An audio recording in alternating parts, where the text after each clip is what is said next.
Plaintiff Kendall Tolbert is an artist and road manager, and he met the defendant at a club where he worked security. Kendall claims the defendant is a prankster, and as a result of his antics, Kendall was both slapped and shot at. Kendall's suing the defendant today for an unpaid barber tab. Defendant Dwayne Smith says Kendall is a wannabe rapper who was always trying to force his demos on people.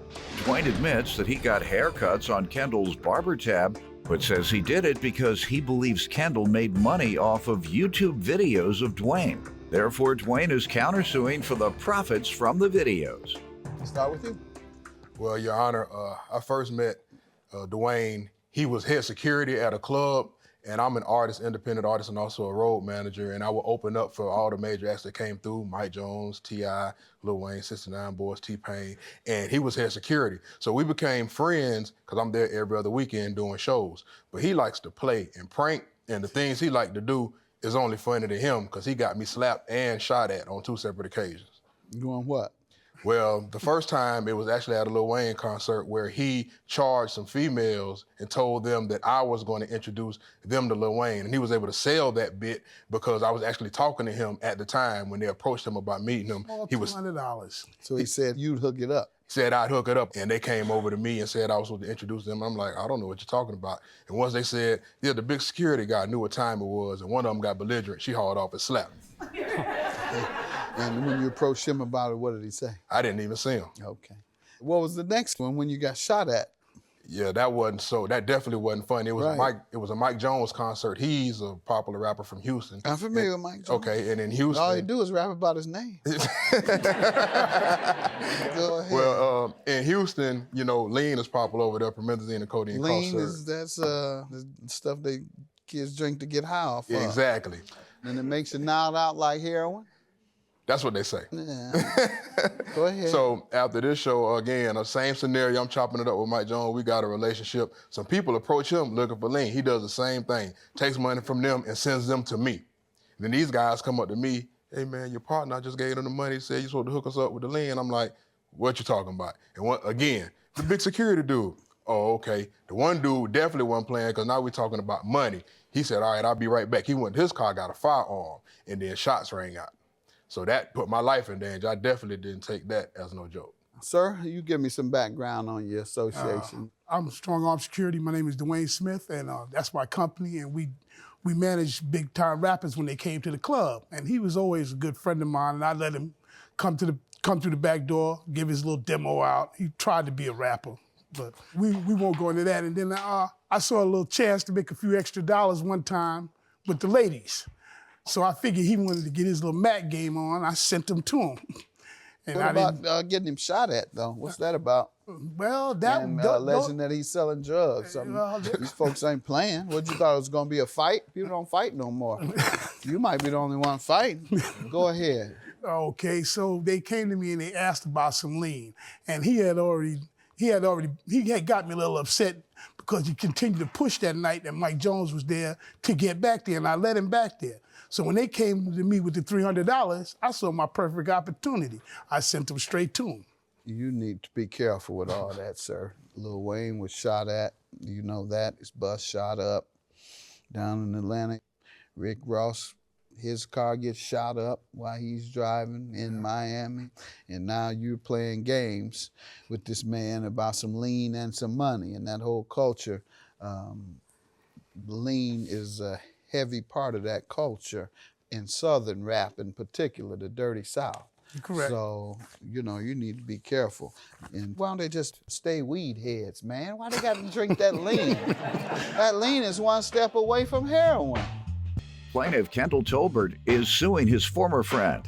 He claims Kendall is a wannabe rapper who was constantly forcing his demos on people. All right, so tell me how he owes you, sir, about the barbershop tab. All right, so he would come in the barbershop and, you know, get haircuts. I would cut his hair. And I don't know if you're familiar with Kimbo Slice. He was a backyard fighter, fight people in their backyard, went to UFC. So he'd come in the barbershop talking smack. Oh, I could beat Kimbo, I could do this. So I was like, you know, bet you won't let me record you and put this on the internet and say that. So he did. I got 2, 3 YouTube videos of him. They call Kimbo Slice Disc. And I presented them to the court. I have them if you would like to watch them. Let's see it.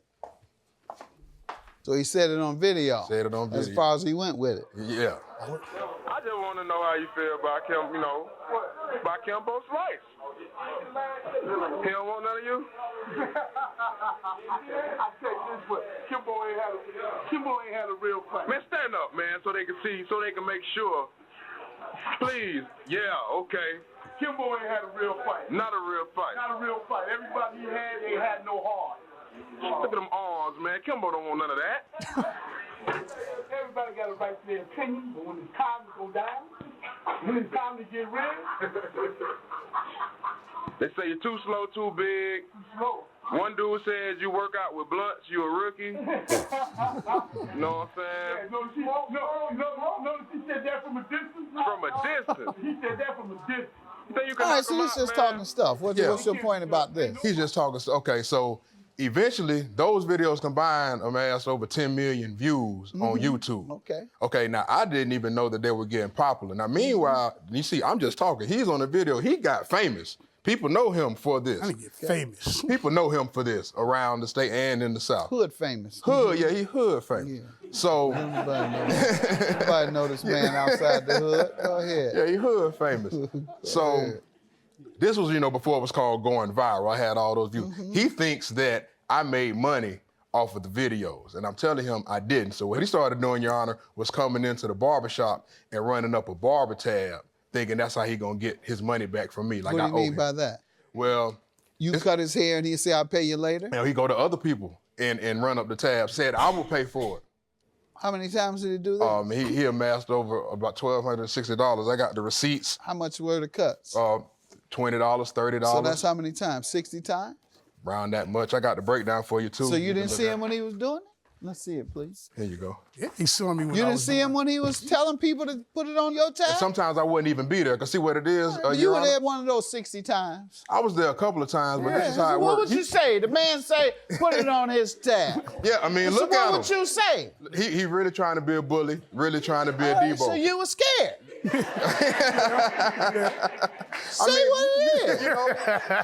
He's scared, call the police. I can see it now. Put it on his tab. And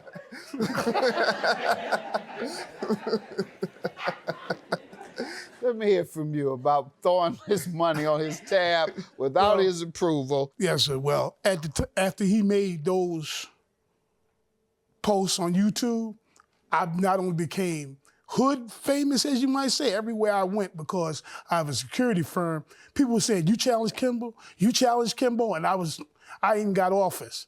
You want to do the fight? I wanted to do the fight, but it never happened. But then I looked on YouTube and I saw all the posts, over 9 million. And that's when they explained to me, you get paid from that. I said, what? So I went to Kendall and I asked him, I said, well, where's the money, man, from all these posts? What happened? Man, I didn't get nothing. You didn't get nothing.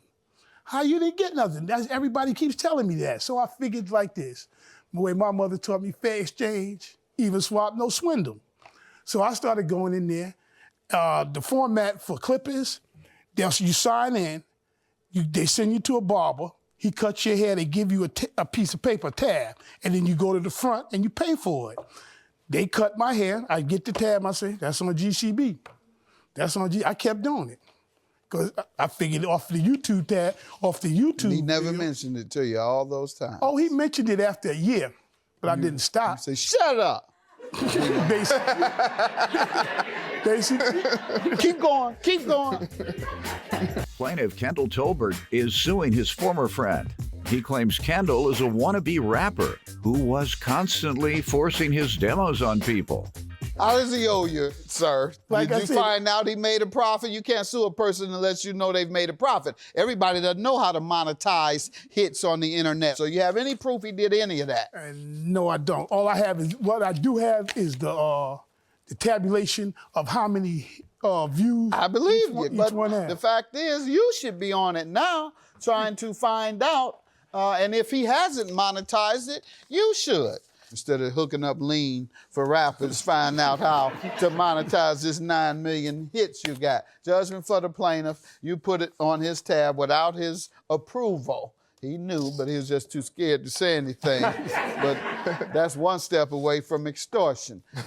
Judgment for the plaintiff. You haven't proven he's made any money off your image and likeness. Therefore, I can't grant you a judgment. Have a good day, gentlemen. Good day, gentlemen. Thank you.